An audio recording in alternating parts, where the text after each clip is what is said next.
Hello, AIESECers and financiers. Welcome to a new session of the Global Education webinar.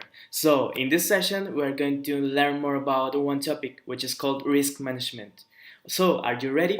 In case if you have any kind of question, you can feel free to ask me later. So, please enjoy it. Please pay a lot of attention to this very important topic. Okay, so let me introduce myself. My name is Mario Paz. I'm currently GFV Financial Advisor for Americas, and here you can also find my contact details in case you have any kind of question related to this topic. So I'm more than happy to be helpful for you anytime you want it. Alright, so here's a summary of what we're going to learn today. So first we're going to understand what's risk and especially what does risk mean in AIESEC. We are going to know more about the types of risks that we have within the organization. Then we are going to analyze and we are going to understand what is risk management. Finally, we are going to have a brief session about risk matrix and understand what's the risk assessment tool. So, are you ready? Because I am. Cool. So, we're going to start with what is risk.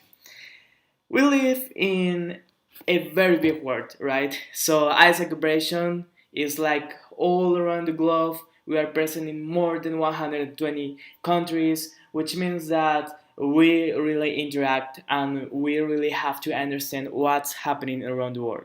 So that's why we understand that what happens in the world really concerns us as a global organization. So, as we are a global organization, that means that we operate in a global scope. Therefore, everything that happens around us can greatly influence our daily activities. Cool. So that also means that the interaction between our environment and our operations can often generate unexpected outcomes. So it can be good or it can be bad, but anything that happens around us really have a strong influence in our day-to-day operations. Cool. So therefore, when we talk about operating in a global scope, we also talk about operating with risk. So, what does this special work mean for us?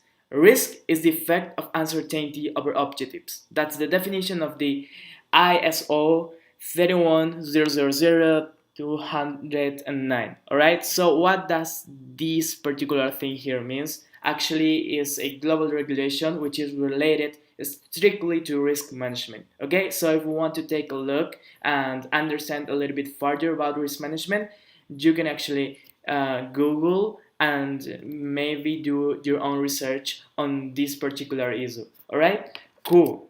So here in AIESEC, we understand that we face risks every day. So we decided to make a definition and to somehow try to uh, classify all of the risks according to their type, maybe according to their nature or what they mean, or actually how can we classify them in order to mitigate or to treat them in the best way possible. So right now in AIESEC we have 5 types of risks. The first one are the risks related to safety and health. Then we also have the legal risks. We also have the financial risk. We have the reputational ones, and finally the risks regarding future operations. So we're going to analyze one of them and we're going to understand what all of these risks are about. Okay, so we have first the safety and health risks. So generally in an MC the responsible should be the MCPP OD or the MCPP PD.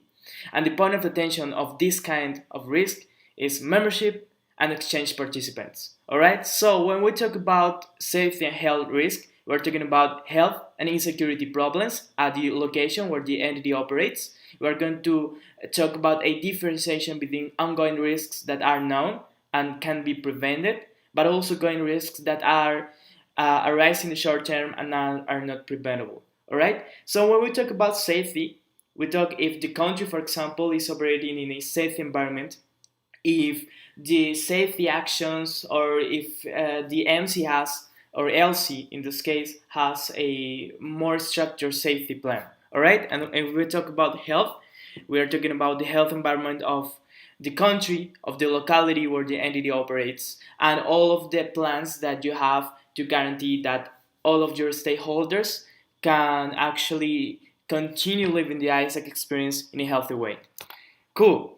Then we have the legal risk. So the responsible of risk related legal stuff should be, first of all, of course, the MCPP Finance and Legal, but also the MCP. Since in most of entities, it's the MCP who's the final legal representative and the legal responsible of the whole entity. Alright? So what's the point of attention of this type of risk? Legal management, of course, and organizational processes in order to make them 100% legitimate. Alright? So when we talk about legal risks, we talk about problems due to non-compliance with processes within the legal framework. This legal framework can be internal, such as compendium that we have in our organization, and also can be external, like the external law that your country has. Alright? So when we talk about the MC, we refer that the management team within the MC is the legal responsible and body decision making in the MC, but especially those MC members who are legal representatives. And if we talk about LCs, there are people, some LCs, where the LCP is the legal representative of their local entity. Cool. Then as a third type of risk, we have the financial risk. So here, the MCBP Finance and Legal is 100% responsible. So the point of attention, of course, is financial management. Here we have to analyze all of the impact on financial results of the entities. We also have to understand that at an MC level, the management team is the financial responsible and body decision making in the MC, which means that you as MCPPs are not going to be alone, and your LCPPs also have to trust in a body of decisions, so you are going to be able to make the best financial decisions. So when we talk about financial risks, we also talk about all of those risks related to financial indicators that are important for your entity. Here in AIESEC, we have some indicators that are really important in order to guarantee our sustainability, like for example, the amount of financial reserves, their liquidity, the risk of don't being able to cover our short-term expenses. So we have a lot of indicators that really help us to understand the financial health of our entity. Cool. So we have our fourth type of risk, which is the reputational one. So here the main responsible should be the MCP public relations, and the point of attention, of course, is public relations management. So when we talk about reputational risks, we are talking about the positioning of the brand, the external perception that AIESEC has, and the fame and reputation of the organization, which is an intangible value that all of us should really take care a lot of. Okay, so in this type of risks, we can actually measure it from maybe indicators that we manage, like internally, like the NPS or the satisfaction that we can somehow automatize from our stakeholders. Here we can guarantee that AIESEC is well positioned, has a very strong market share against its competitors, and here we can guarantee that everything that surrounds about the branding of AIESEC is really being very well taken care of.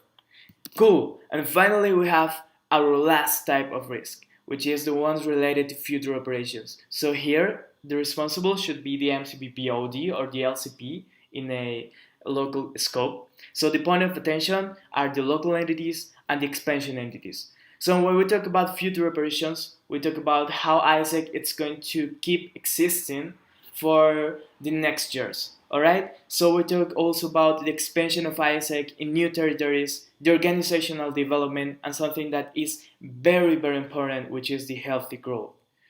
Cool. So we now understood the types of risks. Then we're going to understand them even more with some examples that I'm going to give you. But now we have to understand something that has to be present and has to be executed in every single management level of the organization, which is risk management. Okay? So, what is risk management? It's the name of this session, but also we have to understand the basic concept of risk management. So, risk management is the art of using lessons from the past to mitigate misfortune and exploit future opportunities. That is, the art of avoiding the stupid mistakes of yesterday, recognizing that nature can always create new ways for things to come out wrong. Alright? So I really like and enjoy this definition of risk management because it helps us to understand that it's all about not forgetting what happened in the past, but also make sure that all of the things or maybe mistakes that we committed before cannot be committed again in the future or right now in the present. All right. So risk management is all about understanding our environment and at the same time understanding how we could mitigate with all of the things that happen daily and to guarantee that we could have a framework that could help us to make decisions thinking about the past but also thinking about the future.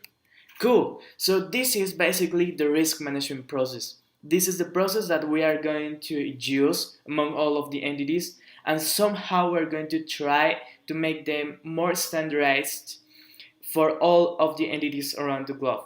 So each entity could follow the same risk management process, and that could also help us to give a better support regarding risk management and risk assessment in every single region.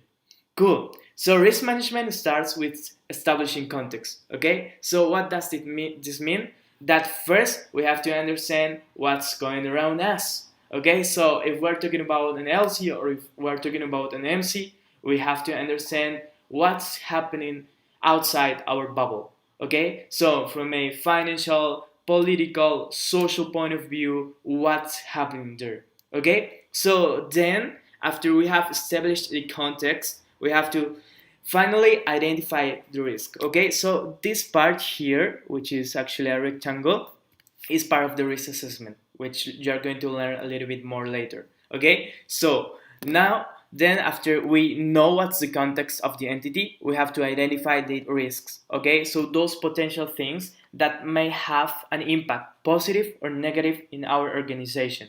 After we identify all of those risks, we have to analyze them. Okay, so we have to understand what's the cause and the potential effect that this particular risk could have.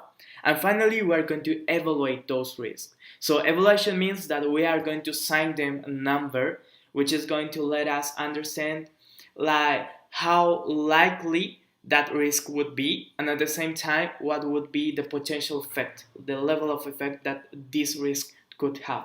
Okay, so this rectangle here represents the risk assessment. We are also going to understand and we are also going to learn more about risk assessment. Okay, so finally, after we have already identified the risk of the entity, analyze and evaluate all of them, we are going to treat them. Okay, so risk management is all about treating risks, making decisions for the future, and guarantee that we as a global organization could be continue operating and could keep like continue doing our impact and our leadership, but at the same time knowing how to execute our decisions in the best way possible. Okay, so after we have all of this, we have two parts of the process that has to be performed like always, which is the monitoring and review, because everything that we do has to be monitored and reviewed every single time to guarantee that we are making part of a continuous improvement process, and at the same time to communicate and consult, because risk management and risk assessment is something that has to be present in every single entity, but at the same time every single executive board should have their own process of risk management. Okay, so this is very, very important. The scope of risk management is for the whole entity, but the risk assessment meetings should be executed by every single directive or executive board. Okay, global, national, and also local. Perfect. So we're going to understand what's the risk matrix. Okay, so we have now a brief definition of risk management. Cool. We also understand what is risk and why it's important for AIESEC, and also we understand what are the types of risks that we manage within the organization. So once we have understood the process of risk management, we understood that we have to establish a context, okay, and then we have to identify them, okay. So for example, if we are like doing a risk assessment meeting regarding a local entity, we realized that the context is that maybe there is a very tense situation regarding the economical perspective of the country where the entity is operating. We identify a risk. The risk is that there's a potential risk to be maybe short of liquidity. Okay, so we have a risk of liquidity, which means that the entity is not going to have enough cash to cover their short-term expenses. Okay, so then we analyze this risk. We understand that in this analysis, the risk of not having enough liquidity is caused because the EPs are not paying. Okay, so that could be the potential cause, and the potential effect would be that the entity may not have enough money to cover their expenses, and probably they would fail into the compliance of global membership criteria, or maybe they could fail to cover their most important and fixed expenses. Okay, so then we talk about the part of evaluating risks, which is something really important because here we're going to understand what's the current situation of this risk and if this risk actually is very, very important, and what's the action plan that we are going to have for this risk in particular. Okay, so this is the part where risk matrix is going to be very important and valuable for all of us. Cool, so this is the risk matrix. Okay, so basically the risk matrix is composed of two particular factors. So the first one is the likelihood, and the second one is the impact. So we can actually use the other example that we had before, which was the risk of not having enough liquidity or the entity. Okay, so in the case of not having enough liquidity, we could actually analyze this risk considering its likelihood and its impact. Okay, so let's suppose that in this case that we talked before, we assign a number of 2 for that risk, which means that the risk is kind of possible, and we assign it a number of 3, which is significant. So if we have a risk which is very possible, has a number 2, all right, and a score of 3 related of impact, which means significant, we have here in the risk matrix that we are talking about a risk number 6, or we're talking about a orange risk. Okay, so we can do this with every single risk that we can find in the risk assessment, and we are going to classificate all of the risks and potential risks that we have within the risk matrix. And thanks to the risk matrix, we are going to have a general classification which is going to classify all of the risk according to their likelihood and their impact. So we're going to have finally 4 types of risks regarding the classification of the risk matrix. So we're going to have green, yellow, orange, and red risks. Okay, so what are we going to do with each type of risk? We are going to have a general risk response, which is going to assign to every single type of risk in the risk matrix. So if we have a green risk, we're simply going to accept the risk because probably it's not going to be like a very important risk for us. Okay, so if we are talking about a yellow risk, so what we're going to do is just try to reduce that risk. If we are talking about an orange risk, we're going to try to transfer, or we are going to make all of our efforts to reduce that risk.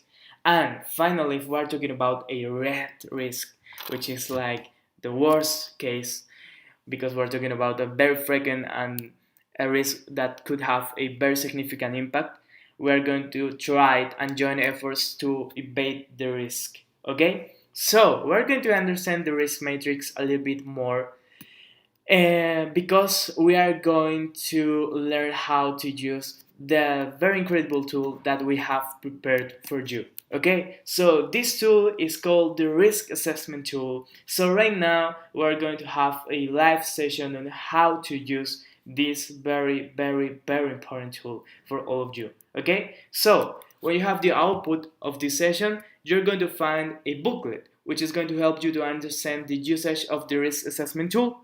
But since we're live, I'm going to explain you the use of this tool totally live. Okay? Cool. So let's remember again. AIESEC operates in a global environment, which implies that our day-to-day activities we are facing risk in every kind. For that reason, we must have a tool that could help us to prevent uncertainty in order to keep delivering our core promise successfully. That's why we created the risk assessment tool. Okay? Cool. So here we are. This is the risk assessment tool. I present you this amazing tool. So we are going to give you a link which is going to which is going to direct you to the specific tool that each entity is going to have. So we have created a shared folder, a shared drive hub where we have all of the risk assessment tools for all of the global national entities around the world. Okay?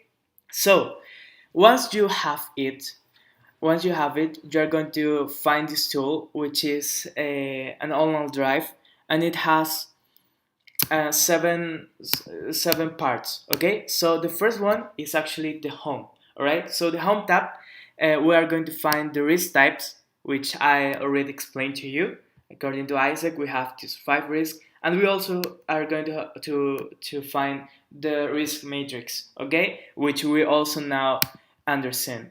Cool. So then we have a second tab, which is about the checklist. Okay, so in this checklist, we're going to find per each type of risk the most important topics or the most important factors that we have per each type of risk. And at the same time, this checklist is going to help us to calculate a risk index. Okay, so this checklist part is going to be a risk index calculator, which is going to be very important because it's going to help us to have a first insight about how risky is our entity.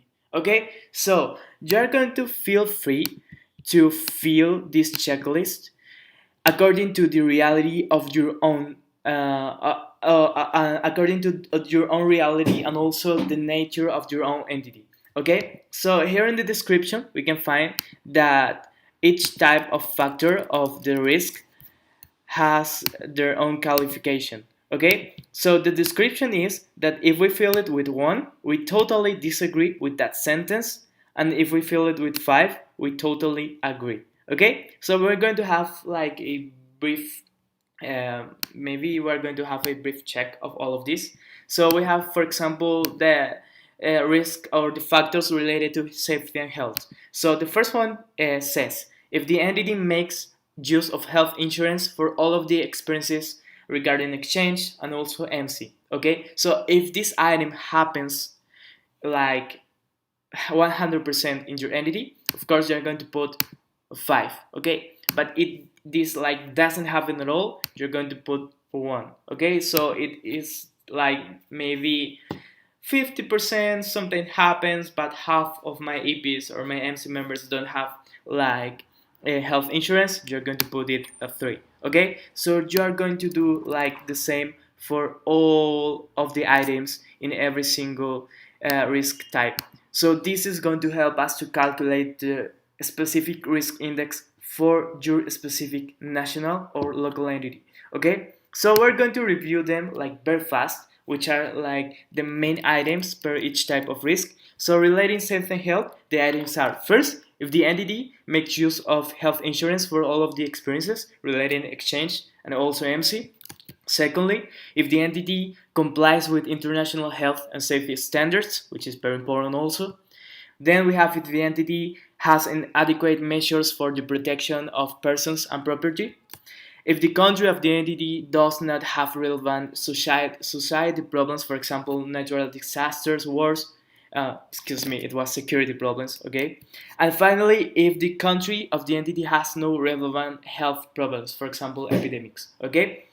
Then when we talk about legal risk, we have the following items. If the entity is legally registered, if the entity has internal regulations like a national compendium, if the entity has an internal audit system, and a good compliance of external audit, which is also important.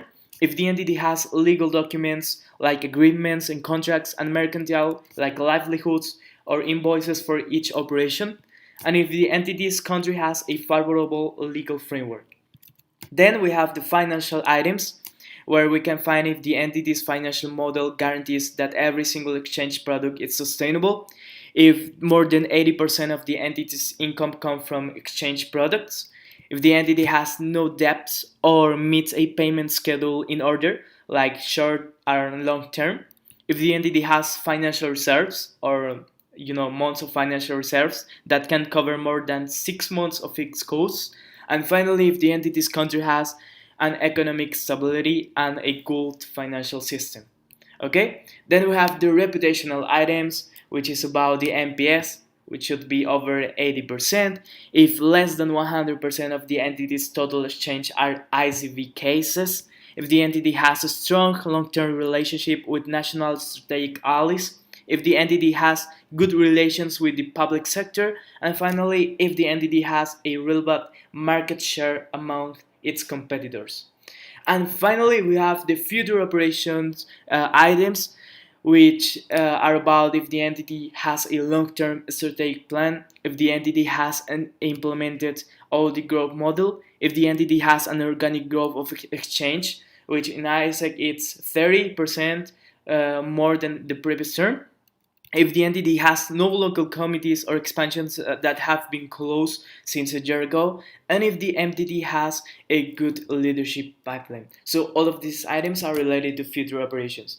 So when we feel all of these items, we have to be very honest with filling these items, because it's really going to help us to have a very if we feel it like the best, and if we are like very honest with filling this checklist, of course we are going to have a probably more loyal information regarding the risk index of our entity. Okay, so it's very important that we have to guarantee that all of these items have to be filled correctly. Okay, so here in the second part of this tab, we're going to find the result. Okay, so here we're going to be able to take a look about the risk index per each type of risk. So in this example, we can see that we have the risk index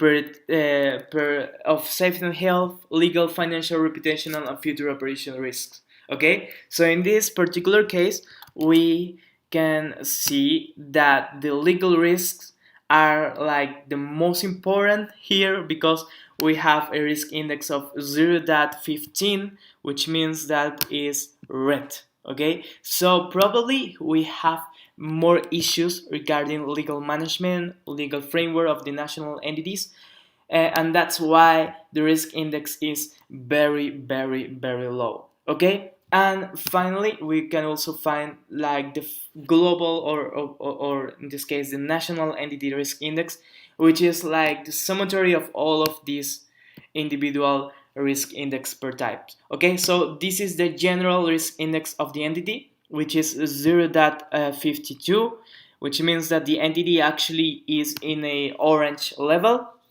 And in the definition, we can see that the entity is actually a moderately risky entity. Okay, so this entity actually is not risky, but it isn't secure neither. So we have to do something to guarantee that all of the entities can be green or deep green. Alright, so the risk index should be above 0.6, and even better would be that the risk index would be above 0.8. Okay, so in this case, what we can look here, and the decision that we could make regarding this risk index analyze is that, of course, some changes or some strategies should be performed, or maybe there should be created some projects regarding the improvement of the legal framework and the legal management of this entity, because we can see that the risk index is very low here. And the second point of attention should be reputational, because it has a risk of 0.50, which means that this second type of risk is the second probably most like the second risk that has like the lesser qualification. Okay, so of course when we make decisions, we sit in the table, we talk with our executive board, and we make a decision based on this both. Okay, excellent. So we understood what's risk, we understood what are the risk types, we also know what's the risk matrix and how it's going to help us to make an analysis and assessment of the risk. We now have the risk index calculator, and we also understand what is the risk index and how it's going to help us to make decisions for our entity. And now I'm going to explain to you about the risk log. Okay, so these next steps are going to be related to the risk log. Okay, so here in these steps, you're going to be able to write down all of the potential risks that your entity may have regarding each type. Okay, so each tab has the same columns. The only thing that is different in each tab is the type of risk. So we have one tab for the safety and health risk, we have a second one for legal, we have other for financial, other for reputational, and finally other one for future operation risk. So in this case, we're going to make the example with the financial risks. Okay, so I'm going to explain to you about how to use this tab because it's going to be very important for you, and it's going to have the log of all of the potential risks that an AIESEC entity could have. Okay, so now you are using this tab, you are here, and let's suppose that we are going to start putting one risk element. So as I told you when I explained to you about the risk assessment process, in the risk assessment process, we have a part when we have to talk about, after the establishment of the context, we have to talk about the identification of the risk. So this part of the risk assessment is going to be done here in this part of the tool. Okay, so it starts with the first column, which is the code, the risk code. So here we're going to put like the code, which is actually order. So actually this is going to help us somehow to try to have a better order of all of the risks. So each type of risk could have their own code, so it would be easier for us to find them when you have a lot of risk and we somehow don't remember where it was. So this code actually can help us to find it. Then we're going to put the agent. So here we're going to put which is going to be like the main agent, which the type of risk defined is going to be related. So in this case, for example, we put EP, OP taker, it could be a member, a stakeholder in general, etc. Okay? Then we put the risk element. So here is where we're going to put the risk that we identified when we made the first meeting and when we made the establishing context part of the process. Okay, so we're going to work with an example. Probably, okay, could be like, okay, the risk element is that the cash flow and bank accounts are in deficit. Okay, so this is the risk element that was identified in the risk meeting. Okay, so after this, we have to identify the cause and the effect that this risk could have. So if we talk about the cost, so in this case we identify that the cost for this risk element was bad financial management that lead to this thing which is about to happen. And if this happened, this could have the effect of bankruptcy. Okay, so that would be like the worst case scenario.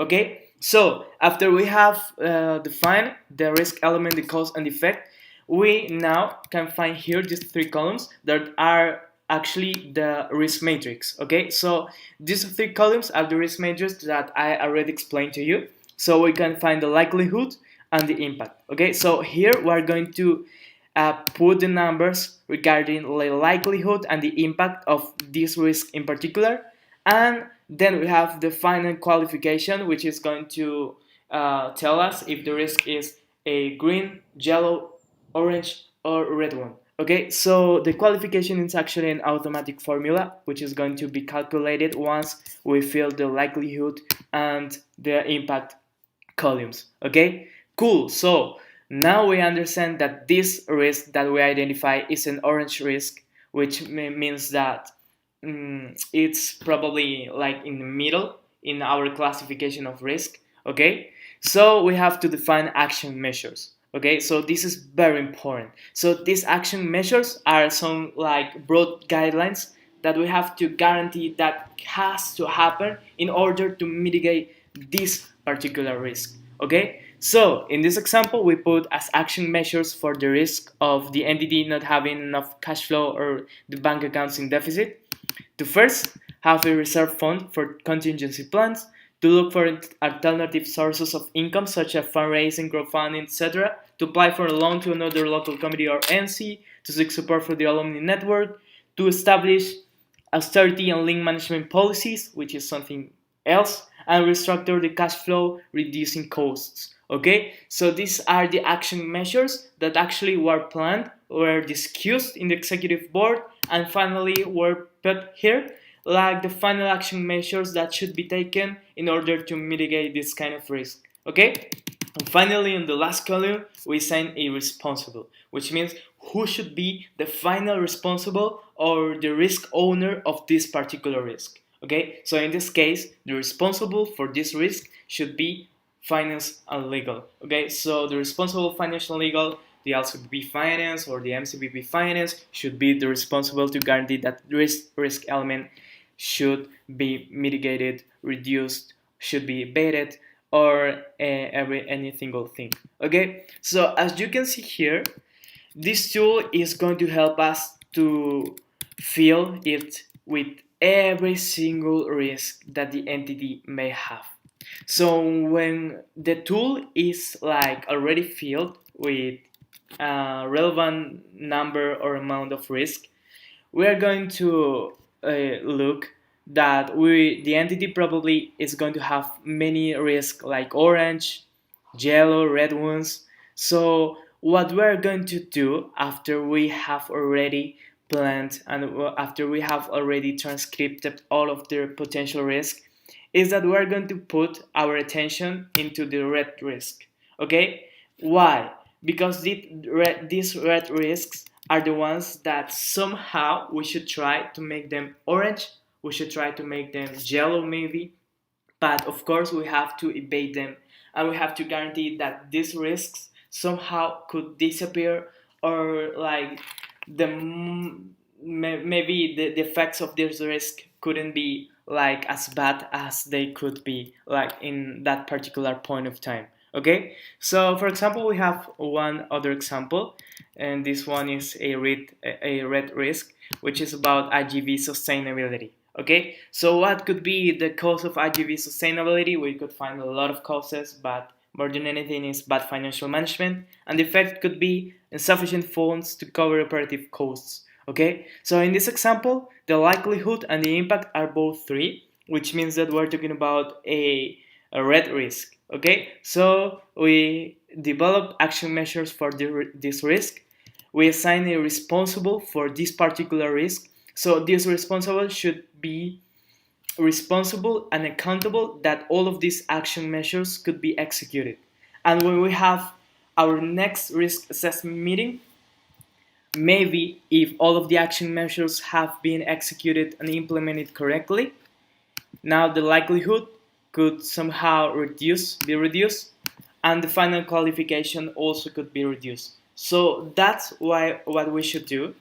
That's how it should be executed, and that's how we should treat risks. Okay? Cool. So we're going to work maybe with another type of risk. We could maybe talk about some reputational risk. For example, what would happen if we have a denunciation of an EP for bad experience in the product? Okay, so the cause could be negligence, misalignment of the EP. The effect could be damage to the image of the organization, which is something that happens a lot, right? In many entities. Okay, so here we define the action measures for this particular risk. So first would be to align the EPs correctly from the beginning, to select the committees which we work, of course, like strategic meetings regarding all of the committees with that would have like the code delivery with us, to ensure good compliance and track record of minimal legal documents, which is something that doesn't happen in many entities, to have a good tracking and constant communication with the EPs, to get correct download of XPPs, to ensure the EPs read and sign the agreement, and we have other action measures that should be taken. So the responsible here is of course of OGX, because we are talking about OGX EPs, exchange participants, to reduce this kind of risk. Okay, so what do I want to guys make you remember here is that a risk assessment is something that is very related to financial and legal management, but risk management should also be executed by the whole executive board. And at the same time, risk management is the responsibility of all of the entity. Okay? So in this case, when we talk about particular risks, we can find that some risks actually are more related to probably one particular department or a particular area. Okay? For example, if we talk about risk related health insurance, maybe the MCBP is like more related to that kind of risk, even more than the MCBP finance and legal. So that's why this tool should be accessible for the whole entity, or at least for the whole executive board. And that's also why this tool is very important, and every single MC member and every single EB member should be responsible and accountable for their own risks. Okay, so this is finally it. If you have any questions on how to fill this tool for your your national, according to your national reality, you can actually take a look at the examples that we as AIESEC, as the GFB already put here. So we have examples, but these are just examples, right? So the future of the risk assessment tool is that you could fill the tool with as many risks as possible. So once you have transition, or once you like goal and guarantee that AIESEC could exist like in the following years, like the next EVs, the next MCs could have this same tool but with even more risk elements, so that this could help future generations to make better decisions, thinking and learning from the past. Okay, excellent guys. So finally, now I really hope that your entity is ready to take the first step to risk management. As I already told you, if you have any kind of doubt, feel free to contact me. That's my AIESEC mail. So I'm more than happy to help you with risk management. I started with the risk management project when I was LCBP, so it was actually some time ago. I created the tool when I was LCBP, and now that I am part of the Global Finance Board, I'm more than happy to share this knowledge, this experience with all of you. So congratulations once again. I really hope you're enjoying this session. You enjoyed this session, and I really hope you enjoyed the other sessions that we have prepared for you for the Global Education webinar. So here you have my contact once again. Have a good day, and thank you very much, Global Finance Network.